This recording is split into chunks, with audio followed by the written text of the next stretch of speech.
It all started as a small conversation around a dinner table and has grown into an annual event. A small group of women together offering support and fellowship to help them achieve their goals together. It's called With My Sisters, and today we are joined by founder Okia Dinnall.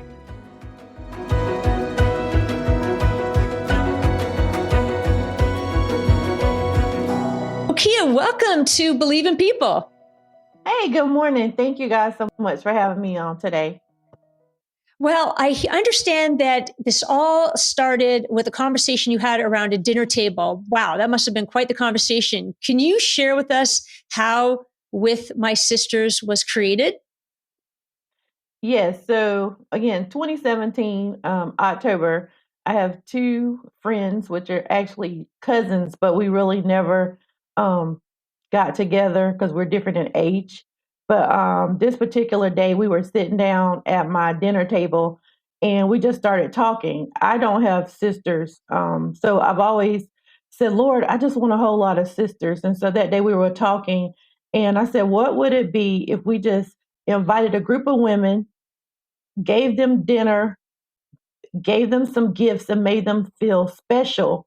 And so we was like, okay, well, what are we going to call it? And we said, Megan said, well, let's call it Dinner with My Sisters. And that's how it started, by just wanting to do a dinner for women and make them feel special. Does it work? Yes. We put our money together, our resources. We got out, asked different people if they would donate like different type of women pampering gifts. My husband, he's from Jamaica, so we got him and one of his friends to cook a Jamaican family style dinner. And that December of 2017, we had our first dinner. We had about 65 women show up. Wow. Wow. Wow. And Okia, your mission is, I'm going to read it, With My Sisters, is to help women discover their hidden treasures. And you're providing a platform for women to reach their purpose through sisterly activities, training, and development, giving them the tools needed to serve their communities. So more specifically, how is this accomplished? Well, I pray a whole lot. And in school, I was bullied a lot. I never fit into the popular kids.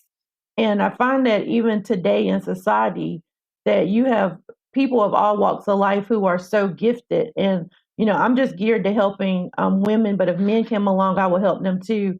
But to help women come out of their shell, especially when they've had tragedy and trauma in their life and they feel like that they can't never bounce back from anything.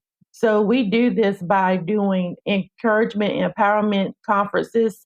We have one called Cake, Coffee, and Conversation, where I have different people come in. We deal with healing, we deal with mental issues, giving them the tools to be able to break free from cycles and staying stuck. I tell people, you're not your issue, you're not your trauma, and you're not your tragedy, but your gifts that you have inside of you, they need to be pulled out and be utilized here in the earth.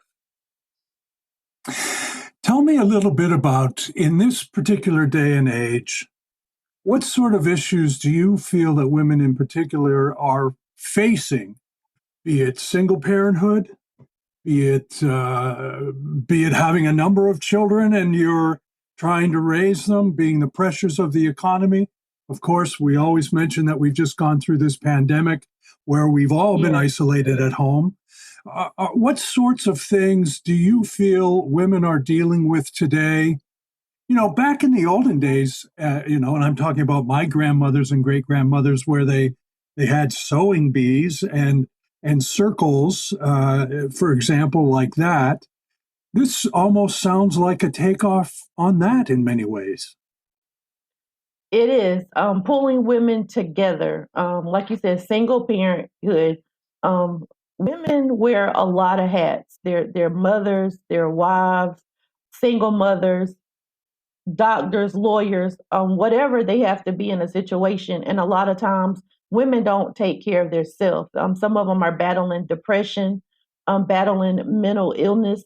but just not knowing how to go get help, or afraid of what people are going to say or think if they say, I need help, I need to go to therapy. I'm having a safe place to be able to talk to. And that's what one of the things with my sisters, I tell them whatever is spoken or said in our meetings, it doesn't go anywhere, because you need to have a safe haven. You need to feel love, and then you need to have someone that's going to encourage you and lift you up, not ridicule you. And society makes it that you got to look this way, you got to make this certain amount of money. If you're not doing this or that, then you're not living up to the standard.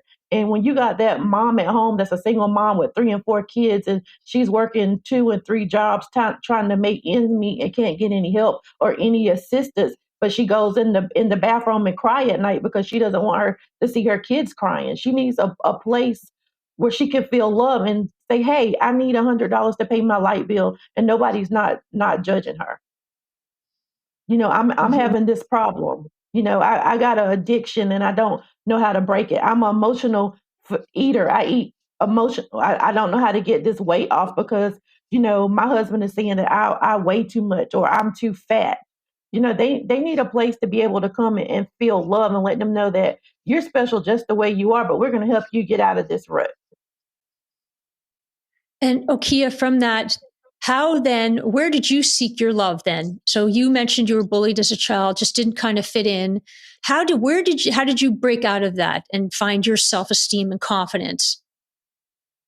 Well, my husband, I tell people every day that God sent my husband to me because I had mental illness. I had dealt with depression, and after me and my husband got married, he realized that I needed to go to therapy, and he actually took me to therapy and to a psychiatrist. But it was finally my mom had brought me a book called "Commanding Your Morning" by Dr. Cindy Trim, and she had gave me that book a long time ago. And finally, one day, I had turned 40 years old, and just seemed like everything in my life was just in shambles for a minute. And I picked that book up and began to read, and learning the positivity of words, and really understanding who God was and who He created me to be. And I began changing my language, the way that I would speak even about myself. And I just began to see the words that I spoke begin to come to life and manifest in my life. So I had to begin to change my way of thinking. And therapy really helped me get through some things that I had went through, the bullying. I was molested as a child, and therapy really helped me get through those things and be able to talk about it, but then really grasping the whole that God said that He created me to be His masterpiece, that I was His handiwork, and that I was beautiful. I had to also begin speaking to myself and believing those things and speaking those things over me.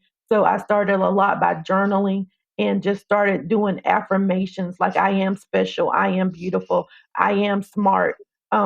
Saying affirmations every day. And that's one thing I work with the women with, believing in themselves, but also being able to speak positivity over themselves and not speaking negative. So I'm going to ask a double-edged question here, Hmm. because you are all of those things that you just said that you set out to be. Um, but I'm also going to ask you. So the main secret is you got to find a husband that's going to cook you jerk chicken. Is that it? That would help. That would help. But So, the the main so the main secret, and you can sort of see that I love God. So the main component is God, and letting God love you and teaching right, you how to love right. yourself. I tell people, if you say that you love God and God created us, then how can you not love yourself, because we are His creation? So it starts with Well, that. Go ahead. I just wanted to add on to that because I'm glad you laughed. And that it was going to be my question. Aside from assistance and counseling and sisterhood, is there a lot of laughter that takes place in these meetings, in these dinners? Because laughter is one of the greatest cures of all. It is. I love to laugh.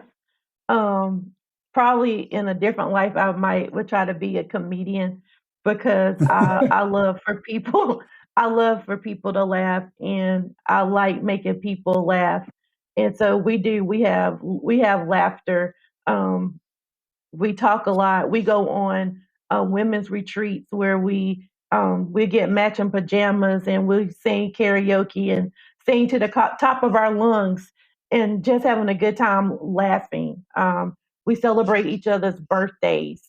We make everybody feel special, and we do. We have fun. It's these ladies that's with me now is like they're really, really my sisters. Like we have big sleepovers and we bring all kind of snacks and just watch movies. I think one movie we got together and we watched Mulan. We all love Disney, some of us. We watched Charlotte's Web on our last movie get together. We watched Aladdin. So we just get together and giggle and act like big kids, getting away from the kids to act like a kid. That's fantastic. And I think, Okia, from that point, so you're empowering women and girls everywhere. My question, I guess, is do you feel this is more important today than years past? I mean, do you feel that we need, we need to, there are more resources now, or do we feel that because of all of the circumstances around the pandemic and feeling isolated and burnout, that this is more prevalent now? I mean, what's your take on that?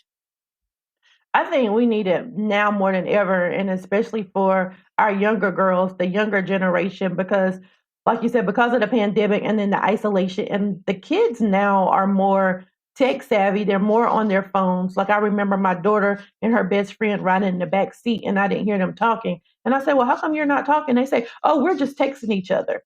So they've become more of isolated, more even with their electronics or seeking friendship, through the world through trying to find a friend or trying to find somebody to love them on the web. So I think having these gatherings in these circles now is very, very important so that they can know that they are loved, and they are special. We help widows and veteran women as well. Just trying to reach all different walks of life, letting them know that you're welcoming into this circle and this is a safe place for you. But I really feel like it is needed now because the world tells our young girls what they're supposed to look like, and you got to be this skinny, or you got to look like this, or you got to look like that in order to be loved. And I feel like somebody needs to say to them, you are special just the way you are. It doesn't matter if you're 200 pounds or if you're 90 pounds, or if you got long hair or short hair, if you got brown eyes or blue eyes. You don't have to change anything because the world tells you that you have to change, and you don't. You're an evangelist. You're a deeply religious person. The story that you've just described about children perhaps becoming more detached from society because of the electronic accomplishments that have taken place in our world. What about religion? Has religion, in your view, become a little detached from who we are? Is there anything that you see the church, no matter which one, trying to do in order to reconnect with so much of our population that many people seem lost? I think the church is different a little bit, and then even being parents. I remember my mom, no matter what, I had to go to church. I couldn't do anything else until I went to church. And sometimes I would fight it, not wanting to go. When I got 18, I was like, I'm not going to church anymore. I'm tired of church.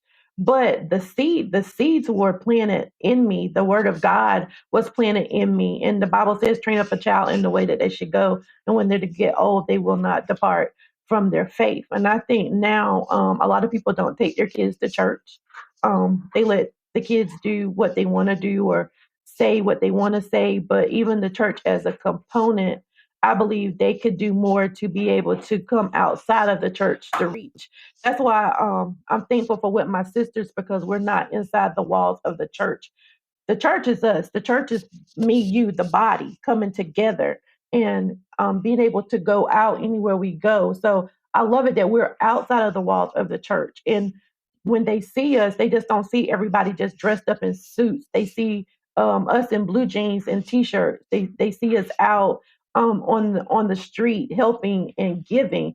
I actually just joined a committee called the Cedar Grove Improvement Association, and we're trying to do something to gear up getting the youth more involved. We're having a meet and greet this Sunday afternoon and let the youth have a table talk to be able to say what it is that they want, what it is that they need, and get a voice. I want the youth to be able to have a voice, and I feel like that sometimes we don't give them a voice to speak. Mm-hmm. It's so true. And Okia, how do you keep your organization going? It's a not for profit? How do you seek your funding? We are a nonprofit. We do a lot of fundraising. Every June or July, we have a plate sale. Like right now, we're getting geared up for a teddy bear drive. It's called BBB teddy bears, blankets, and juice boxes. And we ask people for the donations for this project because we donate these items to a child advocacy center in Wabble, North Carolina that helps kids that's been molested and abused. And then our scholarship, we ask for donations. We send out letters. We do fundraisers. We're in the process of applying for a few grants, and then the sisters that are a part of with my sisters, we give like $20 every month to help keep the account going and the account build up. Well, so this also, I mean, it's amazing. The people that we meet on this little program of ours are so varied and come from such diverse backgrounds, and yet the thing that happens is that people like yourself come up with an idea to help other people. You're not relying on some big mega charity or megalopolis company or anything. It comes from a kitchen table idea. You're helping your neighbors, you're helping your sisters, as you call it.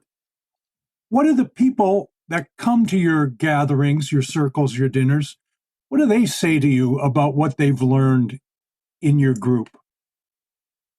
Like the last one we had, our last event in December, I've gotten a lot of thank yous.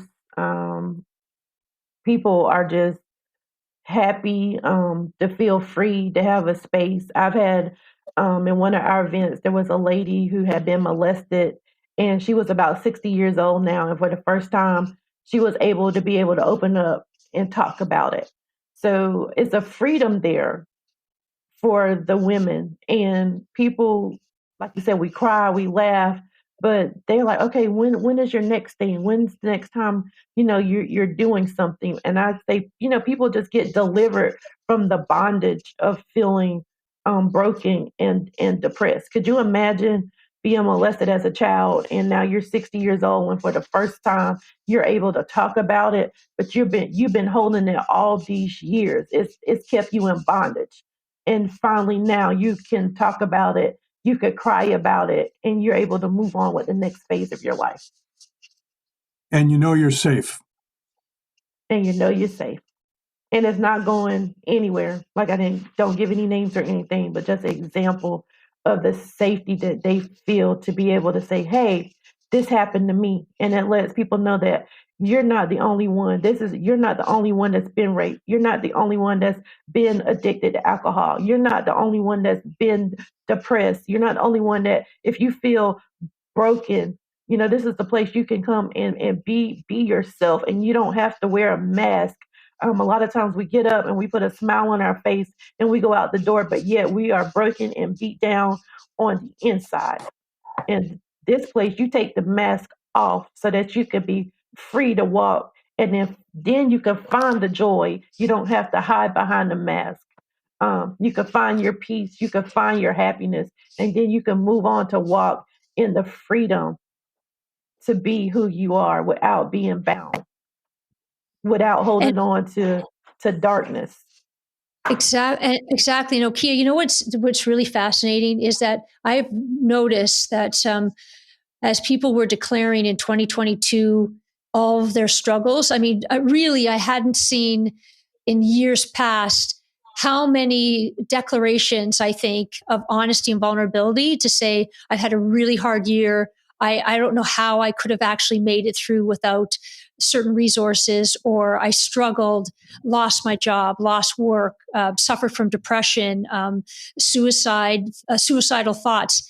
And so you're the, so you're declaring this really for the first time, and yet you're the resource that actually walks the talk or walks the walk. You're really that next level to say, I'm here for you. And that's what we want to be. So many times you can go to a big empowerment conference and it has a million of people there. And for that moment in that conference, you feel empowered. But when you leave, that weekend is over and you leave everybody and you go home and you walk back into that abuse, you walk back into that, like you said, maybe not having a job, you walk back and the alcohol bottle was sitting there and there's nobody to walk you through it. There's nobody that you could pick the phone up because you went and paid all this money to go to these big conferences. And I'm not knocking those big conferences, but I'm just saying what happens when you leave that conference and you have nobody to reach out to. Mm-hmm. A part of this process, you need someone to walk you through till you are able to stand on your own two feet. Isn't it funny that, you use the word freedom a lot in our discussion today, and I keep thinking about the word freedom. And here we are, supposedly in the freest place in the world. We're free to order anything that we want to eat on the line. We're free to buy anything we want. We're free to watch 10,000 channels of TV when we want. And yet, so many people are feeling so isolated. What does freedom mean to you? Freedom to me means that I can wake up in the morning and I have my right mind and I'm able to get up and have a smile on my face. I'm able to be happy with the skin that I'm in. I'm happy when I can look in the mirror and I can say, I love myself, because for a long time I didn't love myself. For a long time I was depressed. For a long time the things that happened to me when I was little kept me in a bondage and I wasn't free to be me. I wasn't free. Now I can tell you what I like. I like pink and purple. I like sparkles. I like wearing white after Labor Day. Who said you can't wear white after Labor Day? Okay. I am 48 years old and I go to Disney World by myself and have a good time because I like Winnie the Pooh. And that to me, that's freedom, because for a long time, I didn't know what I liked. For a long time, I was just, my kids are Chelsea and Nick. I was Chelsea and Nick's mom. I was Frey's wife. I was so and so daughter. I didn't have an identity. So freedom to me is meaning having my identity and I'm okay. You might not like me. You might not like me wearing lime green all the time, but it's okay. I love myself and I can put it on and I can be okay. I can wear sparkles on my fingers and on my toes and on my shoes. And I don't care. I'm 48 years old. I'm wearing sparkles. And to me, that's a freedom, because so many people are bound in their mind. They're bound in their issues. They're bound by what people think, and they are not free to be themselves. So freedom to me is being myself. Good for you. Good for you. I think there's a book there. I think With My Sisters should write the next book on how to be free with sparkles on it. I think that's the next. Isn't it so interesting, though, that the freedom that you describe is so simple? Perhaps all of these other things that we're being bombarded with are attempts to make us feel free, but the real freedom is coming from within your own soul. Yes. That's why I do not watch a lot of TV. I don't, because TV can bound you up yourself if you really I tell the kids, I said, you are what you feed yourself. So if you feed yourself and your soul a lot of junk and a lot of stuff that's not happy stuff, that's how you're going to just start walking around feeling like, oh, I need to do this. And nothing with Beyonce, but a lot of female girls like, oh, I need to look like Beyonce. No, Beyonce was born Beyonce. You were born whatever your name is. That's how you were born. I was born to be Okia, not Beyonce. If God wanted me to be Beyonce, my name would have been Beyonce. So he created me Okia. So you get pink, pink, sparkles, and purple all the time. My sisters be like, I know. What color do you want this flyer? I know. It's got to have some pink in it. Yes. And I say, one day you're going to see me driving a pink Cadillac. That's We'll how be much I watching like for you. pink.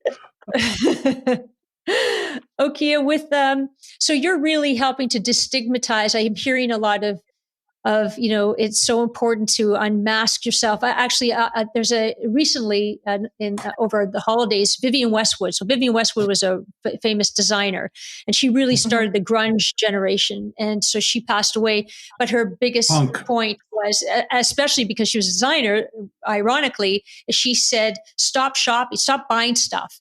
Everything you have is within, like, curate your own things, curate your own mind, curate what you have in your closet. So that you're speaking to that, is that, embrace yourself, embrace who you are, love yourself. Yeah, I've been wearing glasses ever since I was in kindergarten, and I used to imagine being picked on and bullied ever since kindergarten because of glasses. Or I used to have wear a patch over my eye, and I used to, when contacts came out, I wanted contacts. The doctor was like, with the way my eye is, you can't do contacts or surgery. So I had to embrace and be thankful for my glasses that I'm able to see. I had to break that noise of where I used to get, oh, four eyes or frog eyes or bug eyes, and I'm like, okay, I love my glasses. They help me see. I can get any color glasses I want. I've had purple glasses, I've had pink glasses, whatever glasses, and I can make them to fit my personality. So those are the things that we have to help people break the names and the labels that they have been called that haunts them, and tell them, no, you're not that.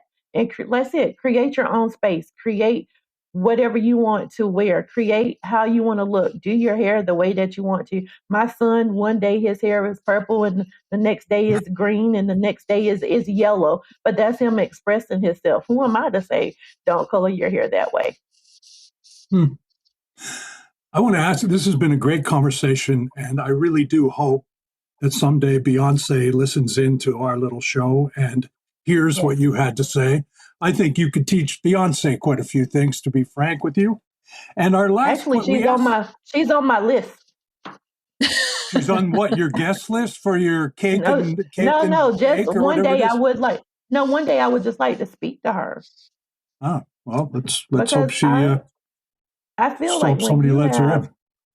I feel like when you've been given the opportunity to be an influencer or a role model, that you should not just take it lightly, that you should take it important. And when you know that you got a bunch of little girls following you and want to look up to you, that you should take responsibility for that role that you walk in and use it for a Yeah. greater purpose. But that's just me.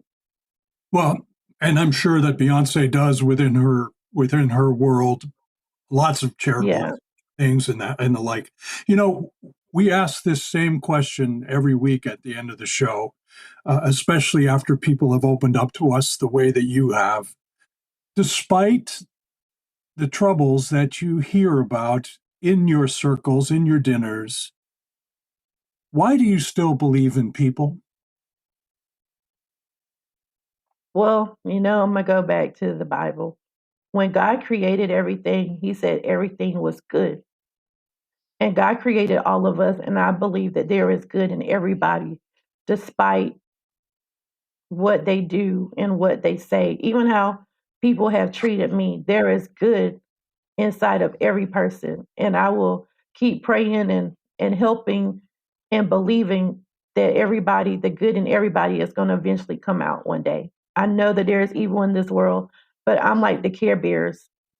That good that's inside of me can overshadow any evil. Wow. Thank you so much. Thank you so much for sharing with us. And when's your next dinner? Well, the next thing I got geared up, I'm actually moving to go to Durham. Have you heard of Durham, North Carolina? Of course. I am taking Cake, Coffee, and Conversation on the road March the 25th. We're going to be in the Durham area, so I'm working on that now. Fantastic. That is my next. Well, thank you. I'm excited. Thanks for joining us. Thanks for making a Thank y'all difference. for having me. Thank y'all so much. Absolutely. Such a pleasure. Thank you so much. Thank you. Take Bye-bye. care. Bye-bye. Well, Kev, I know that in this conversation that we had with Okia, we were missing Darlene Frink, and yet, we're sorry that she wasn't feeling well today. But what I find is really interesting is that they're making more of an impact than they think, because it was Marvin Frink, which is who we had on as a guest a while ago with his wife, that he was the one that was so impressed with the work that With My Sisters was doing that he said had to have them on. So there you go. So they are making a difference. They are raising others to lead a more empowering life, and it's just really, welcome to the circle. That's what I say. It's fabulous. And it's a generational thing. Every generation has had this kind of experience.